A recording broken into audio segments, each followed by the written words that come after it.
Então conta um pouquinho pra gente como que você foi da engenharia, aí a gente vai trazer o restante da tua história.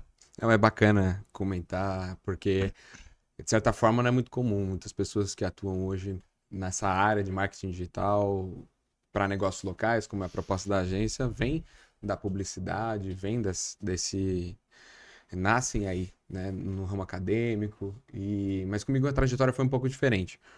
Até o fato de ter escolhido engenharia e fazer o que eu faço hoje, eu acho que vem até antes, vem até dos meus pais, porque meu pai é engenheiro, muitos anos trabalhando no mundo corporativo, então tem uma trajetória muito inspiradora para mim e se destaca pelo raciocínio lógico, analítico, ler gráficos como ninguém. Era um profissional incrível, e hoje está empreendendo, inclusive.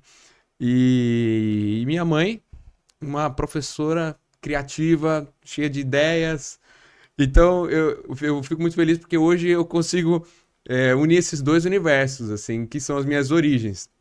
Tem horas que eu sento para analisar um gráfico, a performance dos anúncios, o CTR, os cliques, para onde está indo, o carregamento, enfim, todas aquelas métricas. E tem horas que eu me vejo assim, com ideias fora da caixa para fazer essas métricas funcionarem, né? E aí eu comecei na engenharia, isso tudo, claro, já estou há mais de 10 anos no mercado de trabalho, então não nasceu da noite para o dia, isso tudo foi sendo construído. Então comecei, de fato, na engenharia, entrei como estagiário em grandes multinacionais, e o que me ajudou bastante a ter experiência, e aí é um ponto que é legal. Hoje eu trabalho com tráfego pago para negócios locais, é o principal serviço da agência. Mas muitas coisas que eu falo não vêm, às vezes, da teoria ou de como eu achava que poderia ser. Vem daquele background que eu construí passando por aquelas empresas grandes, né? Então, isso tem uma diferença muito grande, tem um peso muito grande, porque mais do que simples campanhas, tudo tem que estar conectado com a estratégia do negócio. E foi aí. Então eu comecei, ó, meu primeiro estágio foi mais ou menos em 2011, 2012, numa empresa de embalagens, uma empresa que faz o Gatorade, o Zero Cal, sabe aquela Sim. embalagem.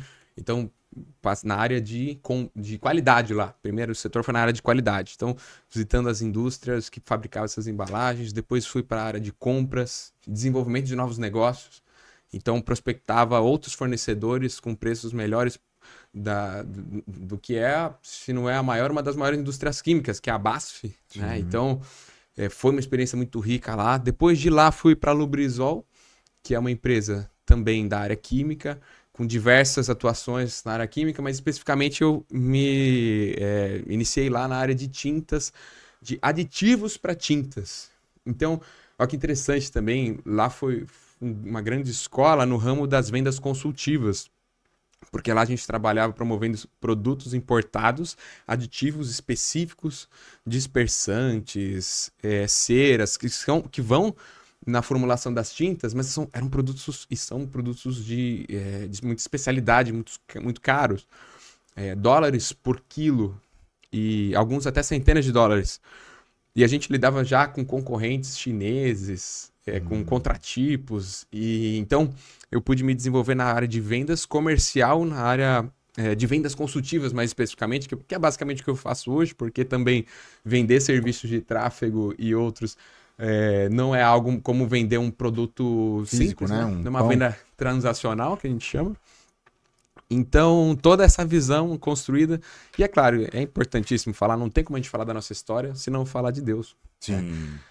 Tudo isso Deus foi construindo ao longo dos anos. E à medida, é óbvio, que eu fui me atentando para esses sinais, como a gente falava agora há pouco, os sinais vão aparecendo, Deus vai iluminando e eu fui procurando, claro, sempre me guiar por Ele. E aí, olhando hoje eu olho para trás, né? Aquela palestra muito famosa do Steve Jobs que ele fez no discurso de formatura, Da Stanford. de Stanford, que os pontos, quando você olha para trás, eles se conectam, né? E é bacana. Hoje eu olho para trás e vejo os pontos se conectando, mas durante muito tempo foi uma jornada de fé e de muito trabalho, né? De muita dúvida. Muito. Se era o caminho Se certo, era o caminho, para se onde eu não era vou, o por caminho certo. aqui. E é E bacana que, assim, essa jornada durou até 2018 como funcionário. E aí, só que assim, né? Antes de 2018, o ímpeto empreendedor sempre foi muito grande. Em nós, pode dizer assim, né? Verdade. Inclusive, eu acho que eu vou fazer um outro podcast aqui, a promessa. Vou entrevistar o Felipão, porque ele também tem uma história incrível para compartilhar com vocês. E então, você aceita o convite? Opa! Beleza. Tá mais que aceito. Então, logo mais vocês vão ter esse podcast. Fechou. Mas é interessante, como a gente tem sempre esse ímpeto empreendedor, desde que me formei, eu já comecei a buscar, beleza, tô aqui, tô no caminho, é o que Deus quer pra mim, é o que eu quero, beleza, uma empresa multinacional americana. Beleza, mas como é que eu vou começar Como é que eu vou contar a minha história? Aliás, vale a pena comentar. Nada que acontece na nossa vida eu costumo atribuir a um único fator. Sim. É um conjunto de fatores. Verdade.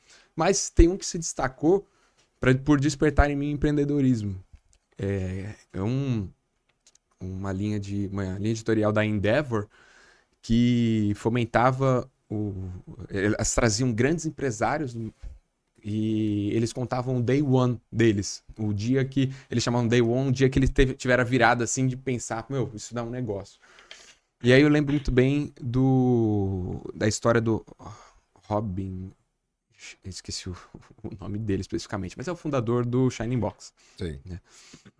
E eu lembro da história dele, a história dele mexeu comigo. Falei, nossa, que legal, que bacana, que inspirador. Ele era dentista. É o Roberto. Não sei se quem é. Sabe quem é, né? Shimura. É. Roberto Shimura. Ele inclusive, sofreu um acidente, né? Pois é. Ele tá com alguma coisa aí. Tá numa fase de recuperação. De fase de recuperação, assim, com perda de movimento, perda de memória. Tem infelizmente. Shiba. Shark Tank. Isso mesmo. Então, e eu espero que ele se recupere cada vez mais, cada vez melhor e volte, quem sabe, até mesmo as atividades.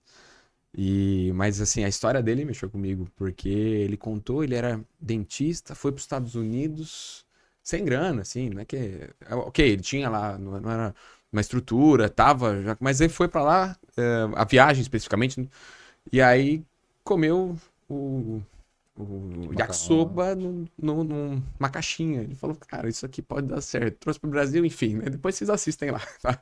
Mas aqui não mexeu comigo, eu tava na faculdade. Então, começou, né? Porque depois eu vi outro, e aí não para mais. Parece que a gente é picado por um inseto, assim, aí começa, né? Também, Deus coloca essa semente no nosso coração. Sim.